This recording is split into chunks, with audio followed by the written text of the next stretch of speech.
Welcome to Spooky Ass Shit. I am your host, Eric Dwinnells.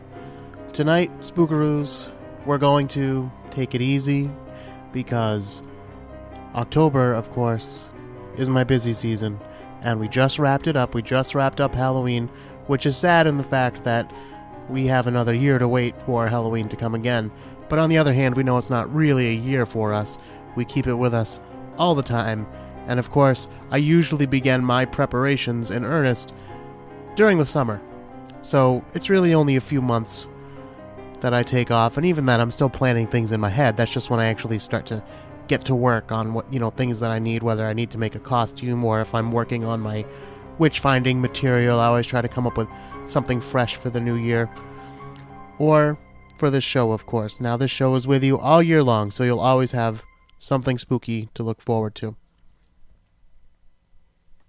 So tonight I'm going to recap my Halloween season, and I hope that you will write to me at spookyasshit@gmail.com or find me on Facebook at facebook.com/spookyas and let me know how your Halloween was. Let me know what you were. I'll tell you what I was when we get to it. I had a big costume, not so much a spooky costume this year. I dress up for work, and we have to keep it somewhat safe. But mine was still a fun costume. We'll get to that in a second. I'll tell you about the travels I went on. I'll tell you about witch finding, but also in this episode, at the end, to continue the tradition that we started last year on our first Halloween show, I'm going to do a reading. Now, last year I read some Edgar Allan Poe for you. This year, in honor of witch finding and all that, of course, I am going to read you Matthew Hopkins, a.k.a. the original Witchfinder General. I'm going to read you his book, which is really more of a long-form pamphlet, I guess you would say, called The Discovery of Witches. Now, that's a fancy title, but actually all his book does is kind of answer some criticisms that he'd been getting throughout the towns. He had a very short witch-finding career, and he basically took the money and ran. Of course, he did become very ill, and it wasn't very long after that he passed away. But this man was responsible for the death of hundreds of people over in England. And if you want to know more about Matthew Hopkins, you can go back and listen to the episode that we did about him about a year ago. But today we're just going to read the book where he answers some of the charges laid against him. Yeah, even in those times, in the 1640s, people knew this guy was full of shit. But it was very dangerous to say that, because you'd find yourself accused of witchcraft. Now, I plugged a few things already, but of course, before we begin in earnest, I do want to remind you to check out the show's website. That is spookyas.com or spookyasshit.com. They both take you to the same place, and that is the show's webpage, blog page. You can find pictures from most episodes and sometimes outtakes and YouTube videos and stuff like that I might reference. You can listen to every episode from there. You can also find us on iTunes or Stitcher or wherever else you might be listening from. Every episode should be up there too. And of course, you can find our social media links. We are at Spooky Ass Shit on both Instagram and Twitter. And you can find us on Facebook, as I mentioned earlier, at facebook.com/spookyas. All of those are great ways to reach out. And please do reach out. Tell me what you want to learn about. Tell me what you want me to talk about. Tell me what's going on with you for Halloween. All kinds of good things, especially on the Facebook page. I love hearing from everybody there and kind of growing the community on there. It's small but growing, and that's a good thing. Okay, so my Halloween season. Well, of course, the biggest thing of all, as longtime listeners will know, is that I am the Witchfinder General of Salem, Massachusetts, officially licensed by the city and recognized by the Salem Police Department for my good works in the discovery and destruction of witches. Now, Halloween's kind of my thing. Witchfinding is my gig. It's my job. I go out there every single weekend in October, and actually I started in September this year. I went out a little bit early just to get the rust off, kind of get back in the routine of things. And you don't, meet too many people that early because it's not so crowded. But October, especially by mid-October, it is packed in Salem, Massachusetts. You can't even walk the streets. It looks like, Times Square on its busiest time, in the busiest time of year. It's just people. You can't even see the street.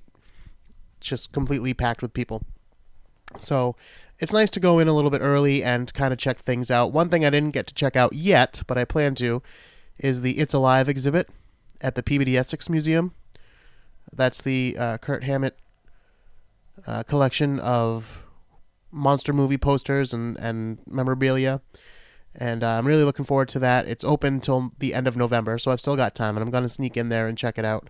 I suppose I could have gone when I was working on the weekends, but I would have been dressed as a Puritan, which, probably wouldn't get too many funny looks inside a museum in Salem, but still, all the same, I decided I'll go as a civilian some other time. So that's what I'll be doing sometime in the next couple weekends.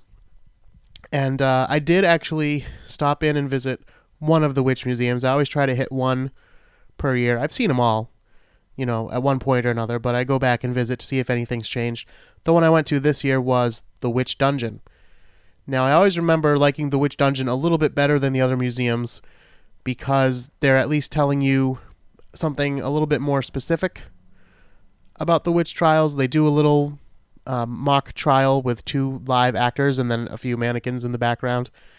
And then they take you downstairs and you get to see the sizes of the actual cells and everything. And you're not too far from where the jail stood back in 1692.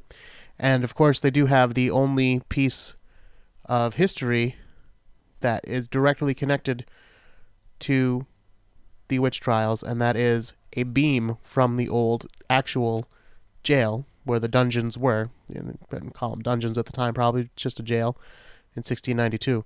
But it's right out on display. You can even go up and give it a pat. So that's interesting. But overall, it's the same as with any museum in Salem. Yeah, it's not so expensive if you're just going by yourself, so I wouldn't exactly call it a ripoff, but it's mannequins. You're going to look at some mannequins.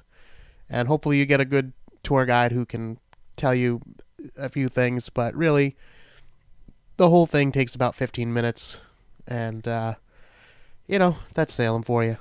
But to me, Salem is more about the atmosphere, the fact that you're allowed to go there pretty much any time, and you can be in costume, and no one's gonna think twice about it. They might say cool costume, but otherwise, it's just, I said this to someone recently. A lot of places will call themselves the Halloween capital of the world, right? For different reasons. Well, we had the first Halloween parade, or we had the first trunk or treat, and so we're the... Okay, listen, that's cute. I'm telling you, Salem, Massachusetts is the Halloween capital of the world. I'm not saying that they have the best stuff. They might have the most stuff. I don't know. There are haunted houses. There's all the stuff you get normally anywhere at Halloween time. But the thing is, in Salem, all of that stuff is open year-round. Just about all of it is open year-round. And of course, it's much busier in October, but they also have the haunted happenings, which last for over a month. There's over a month of Halloween-related festivities and spooky-ass shit happening all over town for over a month. Not to mention the street performers. Not to mention, it's the only place you can meet a real-life, licensed Witchfinder. So if you have ever thought about coming out to Salem and checking it out for Halloween time, I highly recommend you do it while I'm still out there doing my thing, which should be next year, hopefully. Let's see. Anything really interesting happened while I was out there witch-finding? I did get recognized from my theatrical performances. That was pretty fun.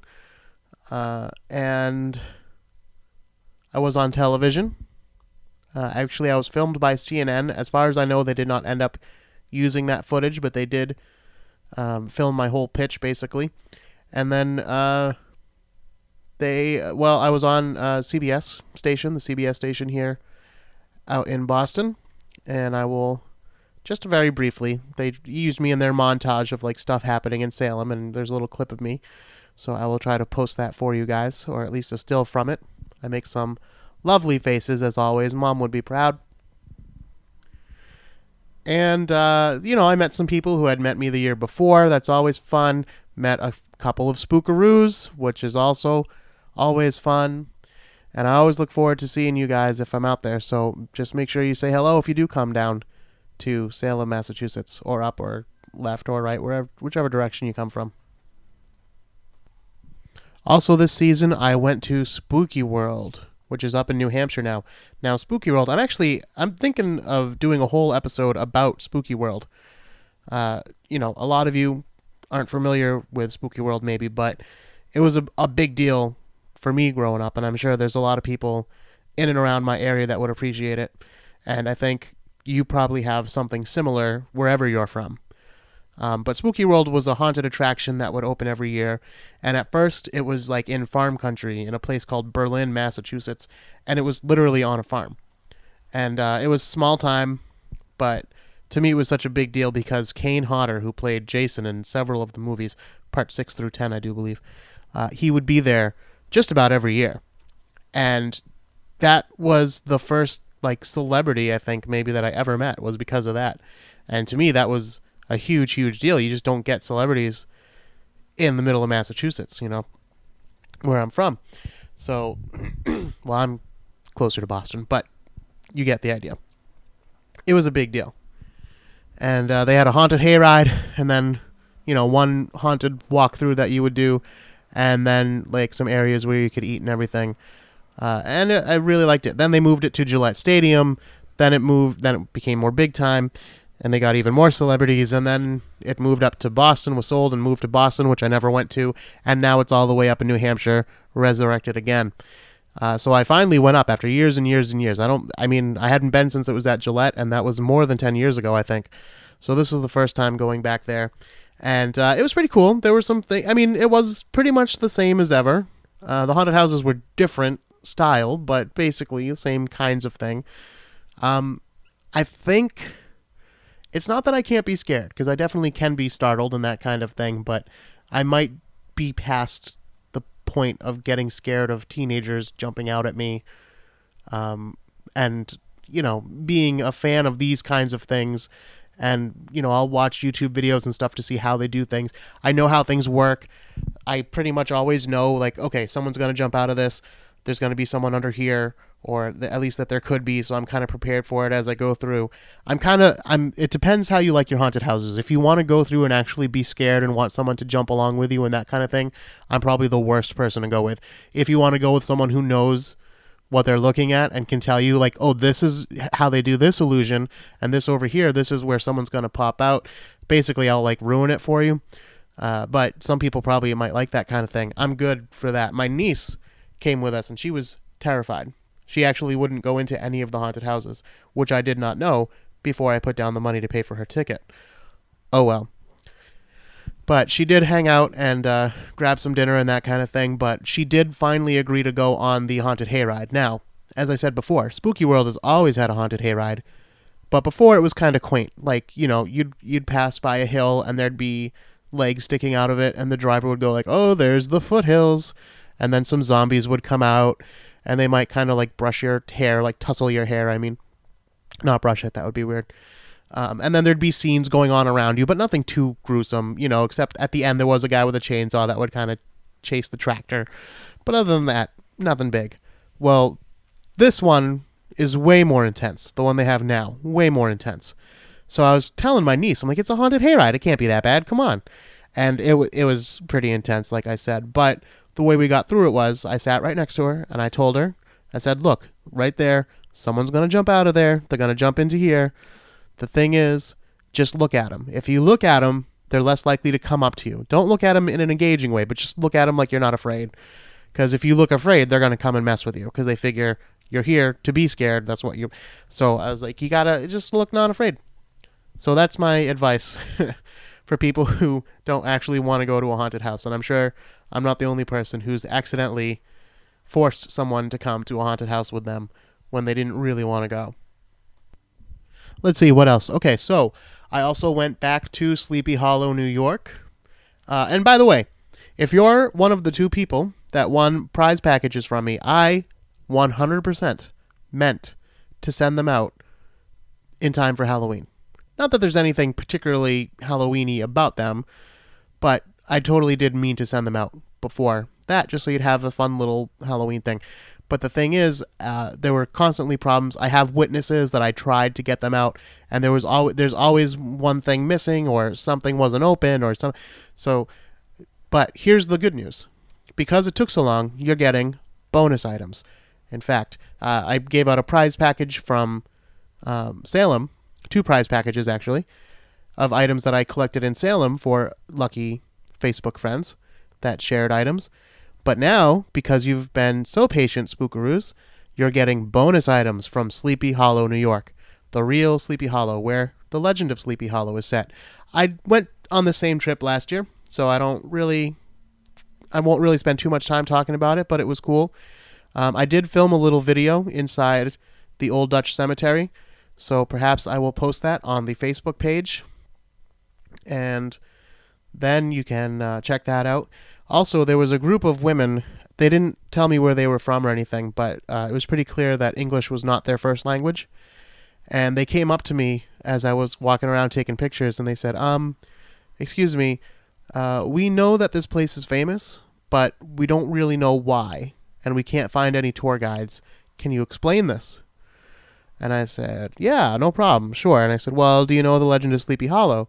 And they didn't. So I gave them a brief version of that, and then I showed them some of the graves that are supposed to be the people that the story was based on. So that was kind of nice and kind of fun. I did wish that I was able to spend the night there because they have something called the Horseman's Hollow, which looks like a pretty cool haunted attraction, and they actually have a headless horseman that comes out and chases you. I didn't get to experience it, though. Maybe next year. And then I went to the Lyndhurst mansion again, where they filmed the Halloween that almost wasn't, a.k.a. the night that Dracula saved the world, and also where they filmed some of the movies, not the latest one with Johnny Depp, but some of the original movies for Dark Shadows. So that was an interesting place to visit. I did sneak some pictures. We were told not to, but also kind of wink, wink, nudge, nudge, told that we could sneak some pictures. So I do have some for you that I'll post on the website, more than I was able to post last year. And then from there, once again, I went to the Chiller Theater Convention in New Jersey. I'll save my bitching and moaning about conventions getting more expensive and the interactions with celebrities getting more expensive, but trust me, it's still a problem. And let's see, the only real horror-related person that I met there was Tim Capello from Lost Boys. He's the sexy, greased-up saxophone player from the carnival scene in Lost Boys, which I just remember when I was a kid thinking that guy was so cool. A, he looked like a wrestler, which I was totally obsessed with at the time. And he was wearing chains, and he was playing saxophone. He was all muscled up. Everybody was into him. People were screaming for him. And he's up there rocking and rolling, singing I Still Believe. And to me, that was the dream, man. That guy was living the dream. And I told him that when I met him, and he laughed and said that I was very sweet. We took a picture together. I'll put that up on the website, too. There were many other people that I wanted to meet, but budgetary reasons made it impossible. Basically, the entire cast of Nightmare on Elm Street 3 Dream Warriors was there, and I really wanted to go through those people. But if you get one, how are you going to get one and not get all of them, right? And I just didn't have the money. But that's something I'll probably regret for the rest of my life, although hopefully they'll come back. And then that was pretty much most of my Halloween, except for the big day, of course. Now, for those of you who don't know, I do work at a For those of you who don't know, I do work at a day program for adults with disabilities. And we do dress up and we do have a Halloween party, but obviously I can't do extreme gore or even anything that might be too scary. We are there for therapeutic reasons and whatnot, so it's not good to come in looking totally demonic or anything like that. So, but on the other hand, my group does host the Halloween party for the entire program, entire building. It's 100 people, couple hundred, something like that. So it's a big deal. So I did dress up this year, and my Halloween costume was the Hamburglar from the old McDonald's commercials, the Hamburglar. And I made it myself, and I will post pictures of that on Facebook as well. I might have to block out some faces, because if it's pictures with my clients, of course, I can't show you their faces due to HIPAA regulations, but fear not. You'll at least get to see my face. I had to shave. I don't like to shave my beard or my goatee or whatever I might be rocking at the time, but I did shave my face to be clean-shaven and accurate for the Hamburglar. And then, of course, Halloween night, took the niece and nephew trick-or-treating. And that was it, basically. I was not dressed as the Hamburglar when I took them trick-or-treating. It's not that comfortable a costume to wear. So again, write in, tell me about your Halloween. And that wraps up my Halloween season. So with that said, we are going to turn now to a reading of Matthew Hopkins' book, The Discovery of Witches. So this book was originally written in 1647, and of course that means it was in a form of older English than we are accustomed to. If I were to read it in its original form, it's a little bit hard to read and a little bit hard to understand. Maybe someday I'll go back and read it in its original form, but I've actually translated it, and I think it's a pretty faithful translation. Of course, you scholars can go back and see if I'm telling the truth or not. But this is a more modernized version that I hope will be more clearly understood by you and me both. So, here we go. A reading of The Discovery of Witches by Matthew Hopkins, a.k.a. the Witchfinder General. Read for you by Eric Dwinnells, a.k.a. the Witchfinder General of Salem, Massachusetts. Thou shalt not suffer a witch to live. Exodus 22:18. Question 1. If you are able to know who is a witch, then you must be a witch yourself. Answer. If Satan's kingdom be divided against itself, how shall it stand? Question 2. Even if you are not a witch, if you are able to know a witch on sight, you must have some special knowledge. This knowledge must come from the devil's own book, which contains the name of every witch and wizard in England. Even if you stole this book, it is still from the devil. So, is it not the devil who aids you then? Answer. If I am too smart and too tough for the devil, and I was able to steal his book, should you not congratulate me? I deserve praise, and it is no disgrace at all. Of course, this is not how I gained my knowledge. Question 3. Well then, how did you obtain your witch-finding skill? Was it from profound learning, or from much reading of learned authors concerning the subject? Answer. From neither of both, but from experience. Life experience may not be the most honored way of learning a thing, but it is the truest. Question 4. But where was this experience gained? And why gained by you and not other men? Answer. I never traveled far for it, but in March 1644, I had some 7 or 8 horrible witches living in the town where I lived, a town in Essex called Manningtree, and in the neighboring towns lived other witches. Every 6 weeks, on a Friday, these witches held meetings by moonlight very close to my own house. They offered several solemn sacrifices to the devil himself. One of these witches I heard speaking to her imps one night, and she bid them go and take a message to another witch. This woman was thereupon apprehended and searched by women who had for years known of devil's marks, and they found the accused to have 3 teats, which honest women have not. So, upon command from the justice, they were to keep her from sleep 2 or 3 nights, expecting in that time to see her familiars, or pets. Finally, on the 4th night, she finally gave in and called to her familiars by name, and told them what forms to take. It was only 15 minutes from the time she called to them, when they entered the room. The first called was Holt, who came in looking like a white kitten. Next was Jamara, who came in like a fat spaniel, but without any legs at all. She said she herself kept him fat, for she clapped her hand on her belly and said, he sucked good blood from her body.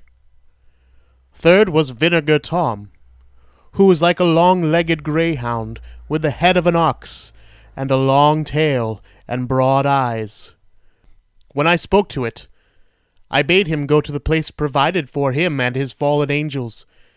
It immediately transformed itself into the shape of a child of 4 years old, but without a head. Vinegar Tom ran around the rooms 6 times before disappearing out the door. Next was Sack and Sugar, who took the form of a black rabbit. Yes, it's one creature with 2 names. Next was Newis, who appeared like a polecat. All of these vanished away in little time. Immediately after this, the witch named several other witches, told us where their marks were, and the number of their marks. She named their imps, saying they had names such as Elemanzer, Pyewacket, Peckin the Crown, Grizzle, Greedingdut. Now these are details that no mortal could invent, and upon their searching the woman the witch had named, the same marks she said would be found were found, and in the same number, and in the same place. These witches were treated just the same way as the first, and came to the same end. They all called their imps by name, and not surprisingly, it was the exact names that the first witch had told us. And so I realized what had happened. It was no coincidence that these witches lived so close to me. The devil had sent them to kill me, like a bear in my own garden. Having discovered this plot, I continued to look for witches and discovered new ways of testing them. Through experience with hundreds of witches, I have learned my trade better than any man who lives. But there is nothing supernatural about this knowledge. Any man could have gained it, if he'd experienced the same as I have. Question 5. Many poor people are condemned simply for having a pimple or a teat or an unusual mark on their skin. But many people, especially older people, are troubled with natural warts on several parts of their bodies, and other natural marks or growth, such as hemorrhoids, pimples, scars from childbearing, and all. Are these people to be judged by only one man alone, and so accused or acquitted? Answer. The parties so judging can justify their skill to anyone, and to show good reasons why such marks are not merely natural.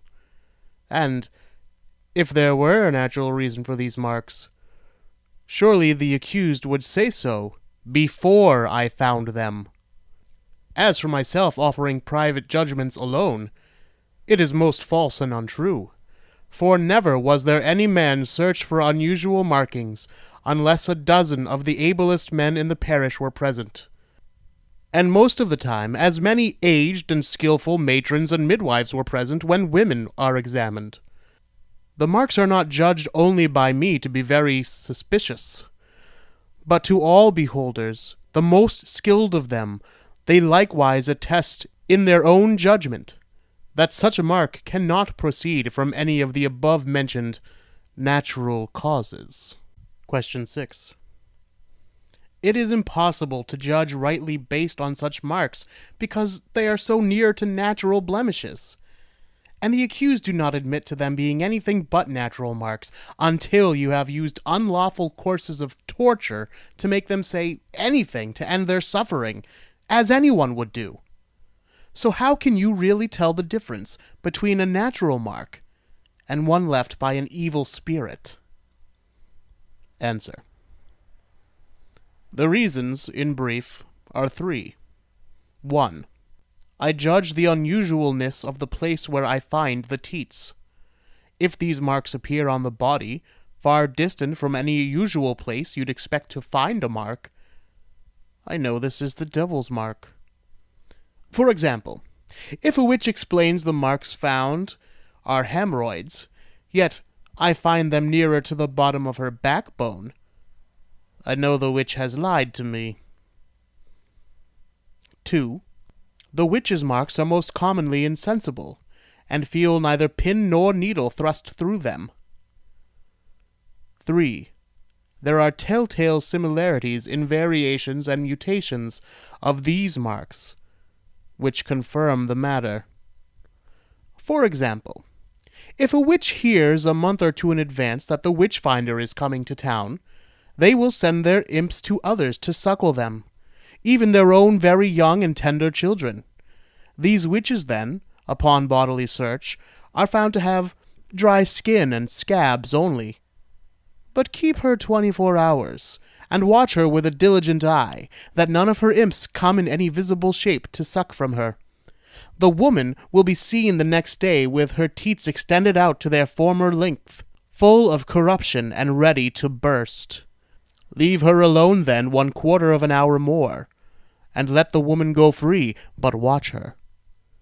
She will call her imps close again, and let them suckle from her. Witchcraft is then proven. Now I suppose you'll want to ask me about torture. Question 7. Why would the devil, being a spirit that requires no nourishment or sustentation, want to drink human blood? Answer. He seeks not the blood, as if he could not live without that nourishment, but he often drinks it to hasten the witch's damnation, and to remind her of the unholy compact she has made with him. And, as he is a shape-shifter, he appears to them in any shape that he chooses. Many times he assumes the shape of many creatures. In this form, he is more than spirit, and he can interact with the witches in corporal form. Question 8. You say you find these so-called telltale witch marks on the accused body, yet you still insist that they confess, so these marks must not be proof enough themselves after all. To obtain these confessions, you keep the accused awake for several days and nights and badger them constantly. Wild animals are tamed in much the same way. Their spirit is broken. This is how you treat the accused. Answer. In the infancy of this witchcraft examination, it was not only thought fitting to keep the accused awake, but enjoyed in Essex and Suffolk by the magistrates, because the witch would be more active, and call upon their imps for help sooner than if they had slept.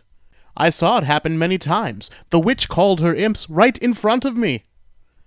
Never, or seldom, did any witch ever complain for want of rest. Still, eventually, after hearing that the witches were banging their heads against the jail walls, the judges and other magistrates decided that witches should not be kept from sleep, and this method has never since been used. It has been a whole year and 1/2 since this method has been used. None of the now accused are kept from sleep by any order or direction from myself, but still there are some witches so stubborn that they refuse to sleep even when a bed is made and offered to them. Question 9. But not only did you keep them awake, you also forced them to walk back and forth in their cell constantly until the skin of their feet was worn raw, and they began to bleed. Even then you would force them to walk by dragging them beside you until they confessed after days of this torture. Answer.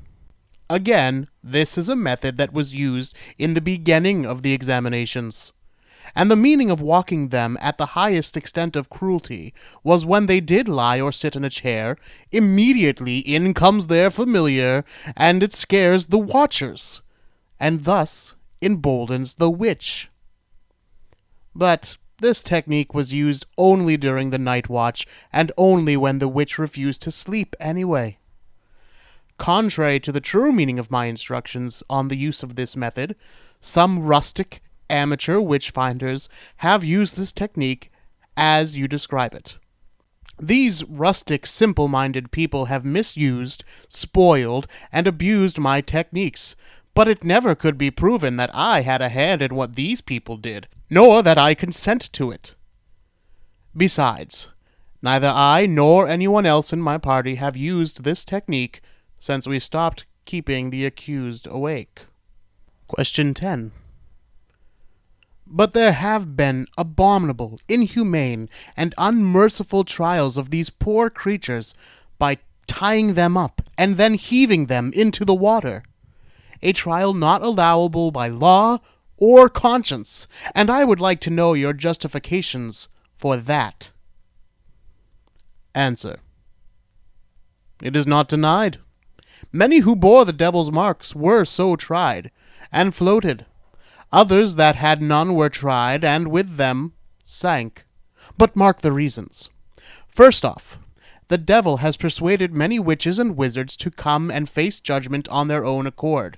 He does this by persuading them that their marks are so close to natural marks that they will never be found out. So witches have come from as far as 10 or 12 miles to be searched of their own accord, to prove that they are not a witch, only to be rightfully discovered and sentenced to hang for their labor. These witches see the devil has lied to them, and call out to him, and he appears to them again, and advises them not to confess, but to be sworn, and subject to the swimming test. He tells them they shall sink in the water and be cleared that way. 40 witches have confessed that this exact exchange took place. But then, when they be tried by swimming and they float, they see the devil deceives them again, and have so laid open his treacheries. Now they do confess. Second, the swimming of the witch is used in examination only. It was never brought against any of them at their trials as evidence. Third, King James, in his book Demonology, says, "It is a certain rule that a witch will never sink in water, for witches deny their baptism when they covenant themselves with the devil. Therefore, when they be tied and thrown into the water refuses to receive them, and thus they float." Fourth, you will notice these witches, if they be at any time abused by being called whore, thief, or worse, by anyone where they live, that they are ready to cry, and wring their hands, and shed tears in abundance, and run with full rightful sorrow acclamations to some justice of the peace, and with many tears make complaints against their neighbors. But now behold their stupidity. When they are accused for this horrible and damnable sin of witchcraft, they never alter or change their countenance, nor let one tear fall. By the way, this test by swimming has also not been used lately. Question 11. Oh, but this torturing witchfinder can by any or all of these methods wring out a word or two of confession from any of these stupefied, ignorant, unintelligible, poor, silly creatures, though none hear these confessions but the witchfinder himself. The witchfinder uses these methods to cause the accused to fear for her life, telling her, "Confess, or be hanged." In this way, the witchfinder is able to put words into the accused's mouths, and this causes the poor soul to confess to accusations they don't even understand. Answer. I am of a better conscience than you assume, and for your better understanding, I will explain why I would not accept the confession of an accused, tested witch. 1. I utterly deny that the confession of a witch holds any validity when it is drawn from her by torture or violence whatsoever. It may be valid only if, after watching, walking, or swimming, magistrates, with much care and diligence, fully examine the accused, after a good night's sleep. 2. I utterly deny the confession of a witch when it is drawn from her by flattery. For example, "If you confess, you shall go home. You shall not go to jail. Nor will you be hanged, if you confess." 3. I utterly deny that confession of a witch when she confesses to any impossibility, such as flying in the air or riding on a broom. 4. I utterly deny the confession of a witch when she is interrogated in such a way that words are put in her mouth through misleading questions. For example, "You have 4 imps, have you not?" She answers affirmatively, "Yes." "Did they not suck you?" "Yes," she says. "Are not their names so and so and such and such?" "Yes," she says. "Did not you send such an imp to kill my child?" "Yes," she says. This kind of confession accomplishes nothing, and a witch-finder presenting this confession in court would hope to God that the magistrates do not ask many questions about how the interrogation unfolded. Question 12. If all those questions be denied, I wonder what the witch-finder considers a good confession. Answer. Yes, in brief, I will declare what confession of a witch is valid, in my judgment. For a confession to be proof enough to hang a witch, when a witch is first found with teats, she is taken from her home, to keep her imps and familiars away from her. Without these hellspawn whispering in her ears, the accused awakens in her mind, to find herself brought into a very sad condition. Her mind is thus unclouded, and the understanding of the horribleness of her sin and the judgments threatened against her become finally clear to her. The witch is brought to remorse and sorrow for complying with Satan for so long and disobeying God's sacred commands. She then desires to speak her mind with much bitterness towards the devil for deceiving her so. Without any of the before-mentioned hard interrogations put to her, she does declare what was the occasion of the devil's appearing to her, whether ignorance, pride, anger, malice, or whatever sin had overtaken her. She then recalls what the devil said to her, what likeness he was in, what voice he had, what familiars he sent her, what number of spirits, what names they had, what shapes they were in, what employment she set them out to serve on all persons in several places. The witch-finder will then examine these mischiefs that the witch claims to have done, and if I find proof that such things had come to pass exactly as she said, this is testimony enough against her. She is a witch. Question 13. How can anyone possibly believe that the devil and the witch joining together should have such power as to kill innocent people, children, horses, cows, and the like? If we believe that they can do what they will, then we disparage God's own power. Surely God has power over both the devil and the witch, and I cannot believe that they have any real power at all. Answer. God suffers the devil many times to do much harm, and the devil is all too happy to deceive these witches, persuading them that they are the cause of a murder wrought by him with their consents, when indeed neither he nor they had any hand in it. Even so, we must give the devil his due. He has been on this earth for more than 6,000 years, so he must be the best scholar in all knowledges, including the gift of the gab, the art of seduction, and human psychology. He has knowledge of what disease is reigning or predominant in this or that man's body, and so for cattle too, by reason of his long experience. This subtle tempter, knowing such a man is liable to die of some sudden disease or other, will find a witch who knows this man, and seek to start a disagreement between the witch and the man. It may be by telling the witch that this man has threatened to have them searched for witch marks, and so the witch will be hanged for witchcraft.